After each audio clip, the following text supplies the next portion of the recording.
नक्शा है मोहम्मद का।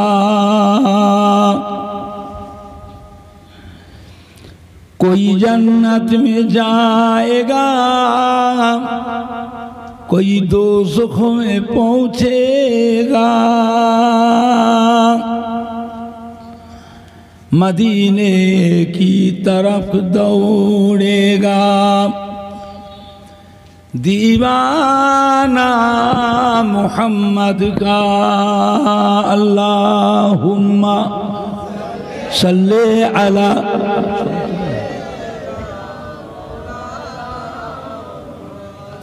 वला अले सय्यदिना। अल्लाहुम्मा सल्ले अला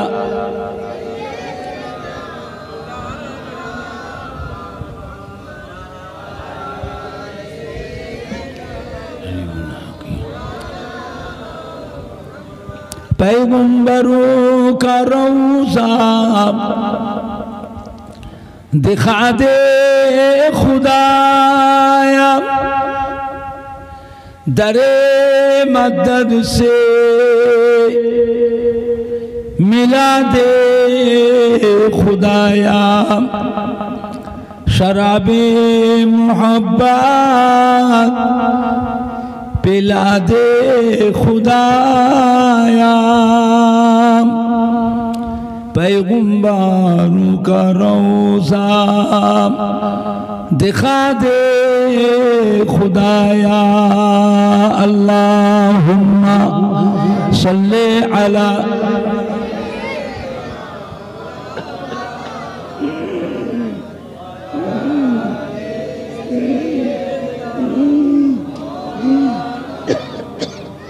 अल्लाहुम्मा सल्ले अला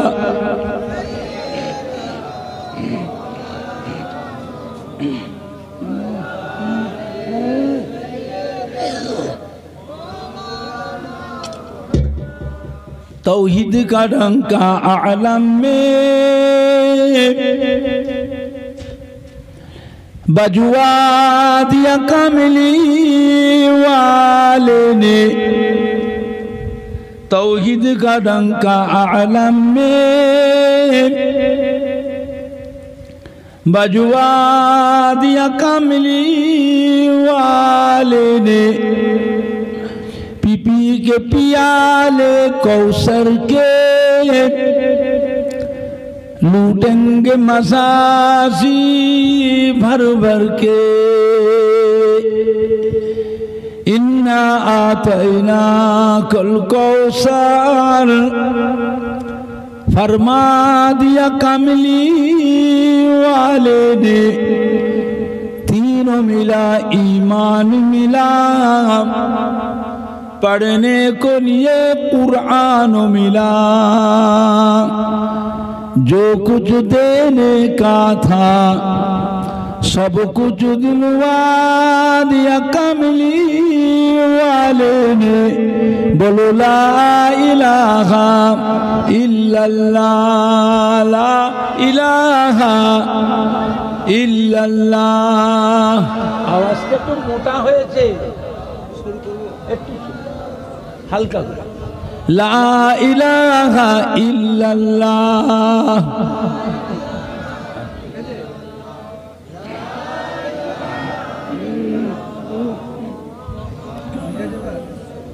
লা ইলাহা ইল্লাল্লাহ।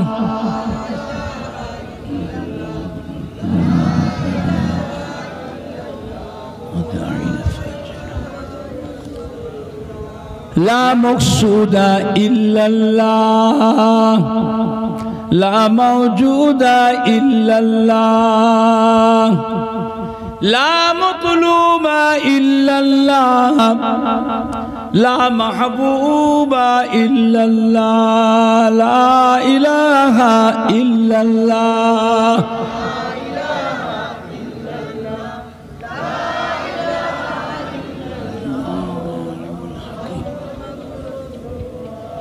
ला इलाहा इल्लल्लाह।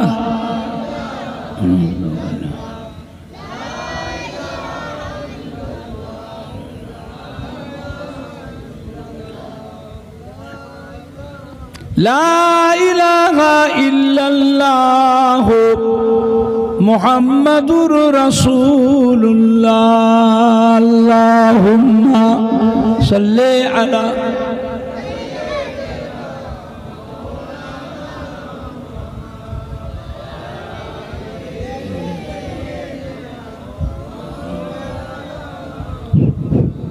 আল্লাহুম্মা সাল্লি আলা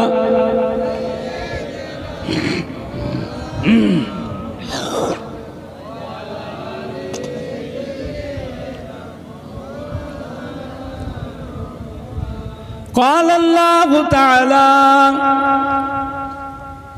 في كلام المجيد والفرقان الحميد وما خلقت الجن والإنس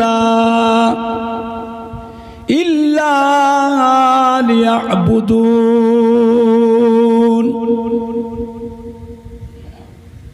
وقال الله تعالى أيضا في كتابه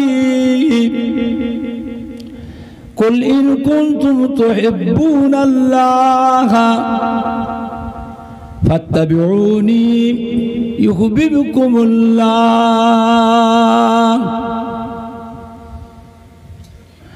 وقال الله تعالى أيضا في كتابه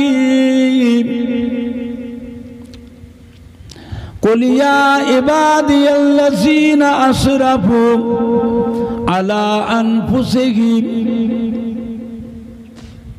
لا تقنطوا من رحمة الله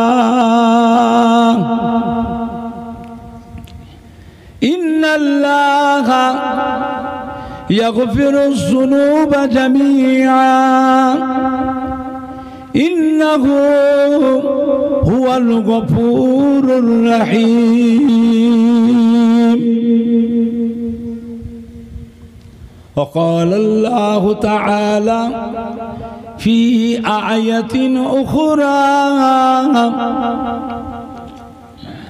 ألا إن أولياء الله لا خوف عليهم ولا هم يحزنون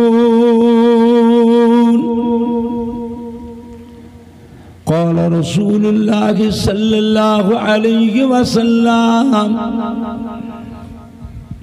من تمسك بسنتي عند فساد أمتي فله أجر 100 شهيدين وقال النبي صلى الله عليه وسلم ما بين منبري وروزتي روزة من رياض الجنة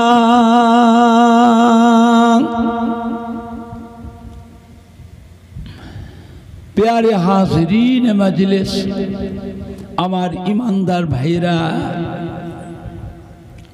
আল্লাহওয়ালা ভাইরা জওয়ান যুবকেরা আমাদের ছেলেরা বাচ্চারা বয়োজ্যেষ্ঠ আমার মুরব্বিয়ানগণেরা পর্দার অবস্থিত আমার মা ও বোনেরা উলামায়ে কেরাম হাফেজ কোরআন মসজিদের ইমাম আল্লাহ পাকের হাজী বান্দাগণেরা বাহানা গ্রামবাসী আশপাশ গ্রামবাসী সম্মানীয় ভাই ও বাবাজিরা খাস দুয়ার মাহফিলের হিতাকাঙ্ক্ষী দরদি একনিষ্ঠ খাদেম কর্মী বানিয়ে জলসা আমার ভাই সাহেব ও বাবাজি গণেরা আমার ফুরফুরা শরীফের দাদা পীর কিবলা রহমাতুল্লাহ আলাইহির মোহাব্বতের মুরিদানদের কলিজার টুকরা নাতিরা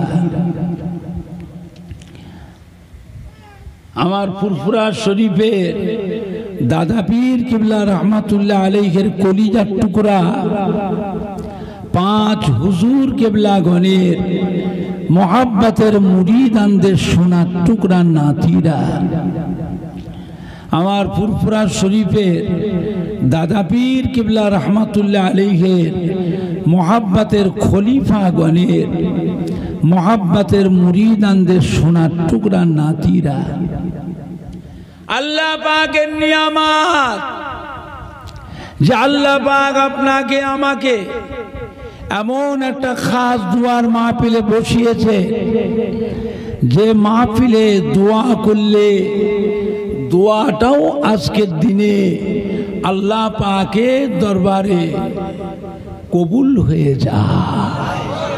জোরে বলতে পারলেন না? আর একটু জোরে বলা যাবে না? নারাই দেখবে, নারাই দেখবে, নারাই দেখবে। হিজবুল্লাহ, হিজবুল্লাহ, আহলে সুন্নাতুল জামাত, আহলে সুন্নাতুল জামাত ফুরফুরা শরীফে দাদা পীরের হক সিলসিলা, ফুরফুরা শরীফে দাদা পীরের হক সিলসিলা বাহানা গ্রামবাসীগণ, সম্মানীয় ওলামায়ে কেরামগণ, সম্মানীয় শ্রোতা বৃন্দ, নারাই দেখবে। দোয়া দরকার আছে না নাই? এসো সবাই মিলে বসি। দোয়া কিন্তু আলাদা জিনিস, দোয়া সবাইয়ের নসিবে লাগে না, এটা ভাগ্যের ব্যাপার, এটা নসিবের ব্যাপার। দোয়া যদি সবাইয়ের নসিবে যদি লাগতো তাহলে আল্লাহ নবী দোয়াতে মক্কা শরীফে আর বেদিন বেঈমান আর কেউ থাকতো না, সবাই মুসলমান হয়ে যেত। তা কি হয়েছিল? মক্কা শরীফের বুকে বড় বড় বেদিন বেঈমান ছিল না ছিল না? যাদের জুলুমে, যাদের অত্যাচারে আমাদের নবী, দয়ার নবী, রহমতের নবী মক্কা শরীফ থেকে হিজরাত করে কাঁদতে কাঁদতে নবী আমার মদিনা শরীফে চলে গেলেন। মদিনার মানুষেরা বড় ভাগ্যবান, মদিনার ছেলেরা, যুবকরা বড় ভাগ্যবান। এরা আমাদের নবীকে পেয়ে খুশিতে আনন্দে চাঁদ যেন হাতে পেয়ে গেল। জোরে বলবেন না? জান প্রাণ দিয়ে তারা আমার নবী পাকের সেবা যত্ন, খাই খেদমত, আদর যত্ন করেছিলেন, জনমের মতন শখ সাধ মিটিয়ে নিয়েছিলেন। কিয়ামত পর্যন্ত এই খেদমত করার সুযোগ আর কেউ পাবে না। বুঝলেন? আপনাকে আমাকে শিক্ষা নিতে হবে কাদের কাছ থেকে? নবীকে ভালোবেসেছিলেন কারা? নবীর সেবা যত্ন করেছিলেন কারা? নবীকে আশ্রয় দিয়েছিলেন কারা? মদিনার মানুষ।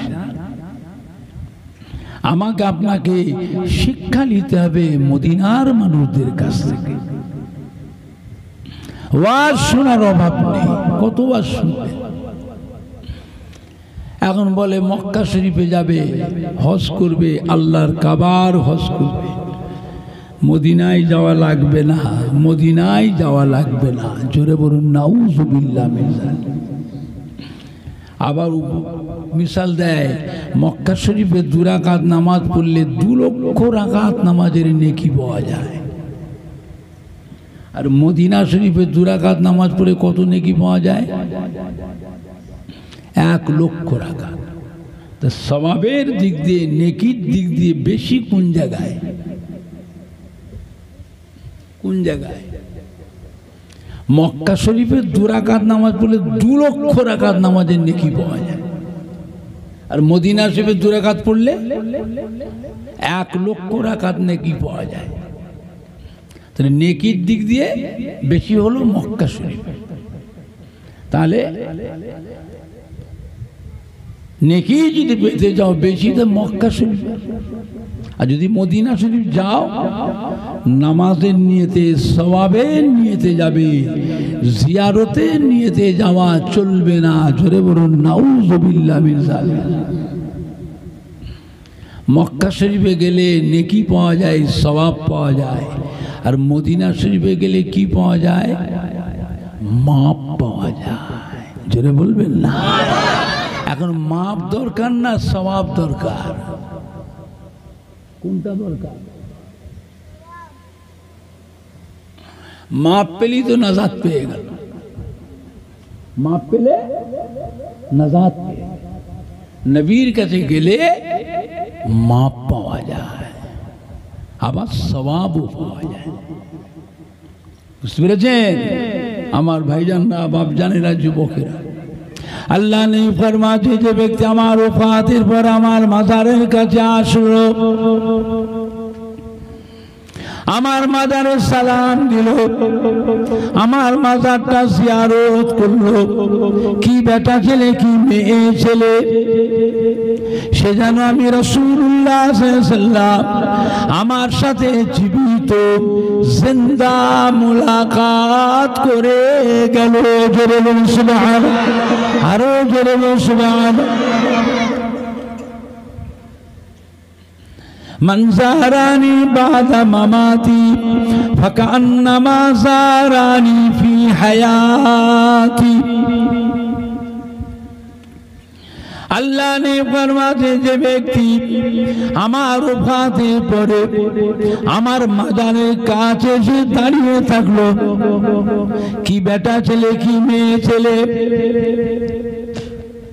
আমার মাজারের কাছে এসে দাঁড়িয়ে থাকলো, তার জন্য আমি রাসূলুল্লাহ সাল্লাল্লাহু আলাইহি ওয়াসাল্লাম আমার উপরে ওয়াজিব হয়ে যায়, কাল কিয়ামতের ময়দানে আল্লাহ পাকের দরবারে সুপারিশ শাফাআতি করে তাকে সাথে করে বেহেশতে নিয়ে যাওয়া।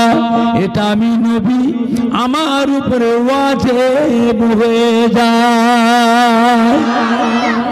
من جاء قبري وجبت له شفاعتي। আল্লাহ নে ফরমাতে, যে ব্যক্তি মদিনার মসজিদে নববী শরীফে 40 ওয়াক্ত নামাজ বা জামাতে শুয়ে আদায় করলেন, কিয়ামতের কঠিন হাসরের দিনে আমি রাসূলুল্লাহ সাল্লাল্লাহু আলাইহি ওয়াসাল্লাম তাকে সাথে করে নিয়ে আল্লাহর বেহেশতে নিয়ে যাব। যদি বলেন না সুবহানাল্লাহ। আল্লাহ নবীর কথার উপরে সন্দেহ করলে ঈমান থাকবে? টুপি মাথায় দাও আর দাড়ি রাখো আর জব্বা পড়ো আর নামাজ পড়ো, যাই করো, ঈমান থাকবে? বুঝলে? আজ সারা বিশ্বের মুসলমান, দুনিয়ার এক প্রান্ত থেকে আর এক প্রান্তের মুসলমান, কি বাচ্চা কি জওয়ান কি আধ বয়সী কি মুরব্বী কি মেয়ে ছেলে, যিনি যেখানেই আছেন সেখান থেকে আমার রাসূল পাক সাল্লাল্লাহু আলাইহি সাল্লামকে জান প্রাণ দিয়ে ভালোবেসে মোহাব্বত করে হৃদয়ে হৃদয়ে কলবে কলবে আমার নবী পাকের চাঁদ মুখের পানে সবাই আশা করে চেয়ে আছে না নাই? এটা যে আল্লাহ পাকের নিয়ামত। জোরে বলুন না আলহামদুলিল্লাহ, জোরে বলেন না আলহামদুলিল্লাহ। বুঝলে আমার ভাইজানরা, বাপজানেরা, যুবকেরা, আখিরি জামানা, দুনিয়া এখন শুরুতে না শেষের দিকে, ভালোর দিকে না খারাপের দিকে, এরপরে একটু ভালো হবে না আরো খারাপ হবে। মানুষ যেন আস্তে আস্তে কিরকম হয়ে যাচ্ছে, বুঝলেন না? এইসব ছেলে পেলে সব দেখছি আজকাল মোবাইলে ওয়াজ শুনে, বিদেশি বক্তাদের ওয়াজ শুনে শুনে এরা আবার কত রকমের কথা এদের মুখ দিয়ে নামাজ পড়ছে, আবার এরম এইখানে হাত। পা দুটো ফাঁক করে দাঁড়াচ্ছে, দুটো মুসল্লি জায়গায় একজনে নিচ্ছে। আবার দেখবেন ইমাম সাহেব দোয়াল্লিন বলে পেছন থেকে জোরে আওয়াজ দেয়, আমিন। বলেন আপনি আমি জামাতে নামাজ পড়ি, ইমাম সাহেব দোয়াল্লিন বললে আমিনটা মনে মনে বলি না চিল্লে চিল্লে বলি? ও যে চিল্লে বলল,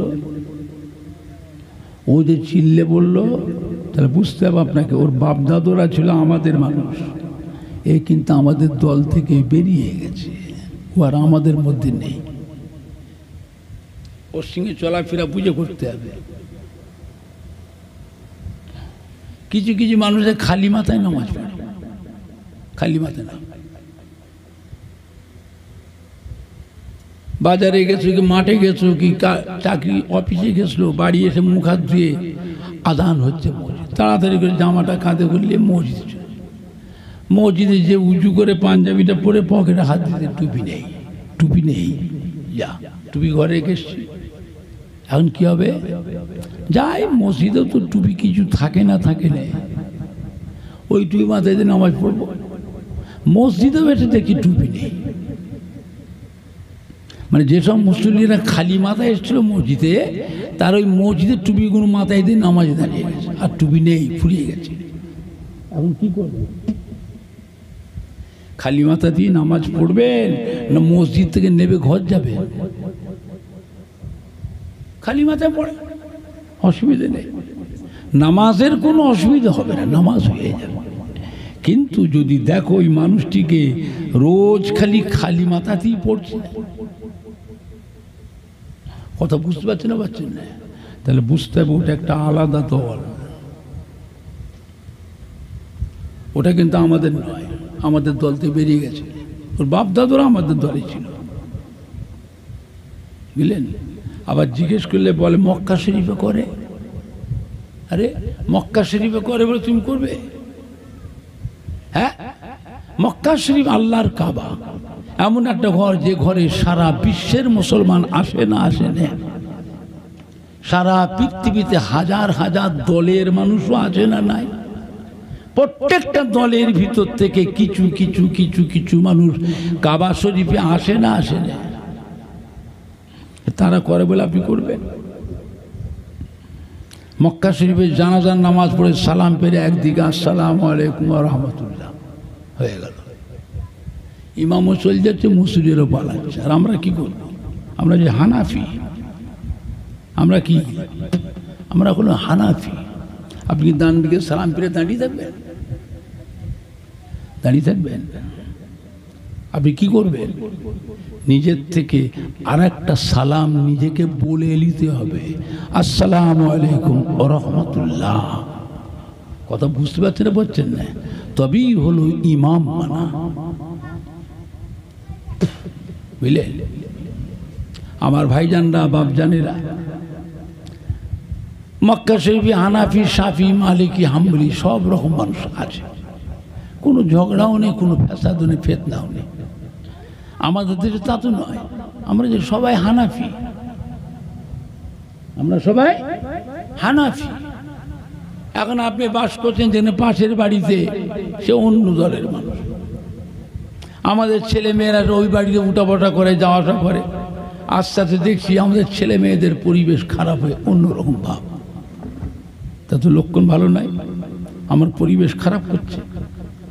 হয় আপনাকে ওখান থেকে জায়গা ছেড়ে চলে যেতে হবে, আর নাই ওকে আপনার ওখান থেকে ভাগাতে হবে, না আপনার বাড়ি পরিবেশ নষ্ট হবে। কথা বুঝতে পারছেন না? কথা বুঝতে পারছেন না?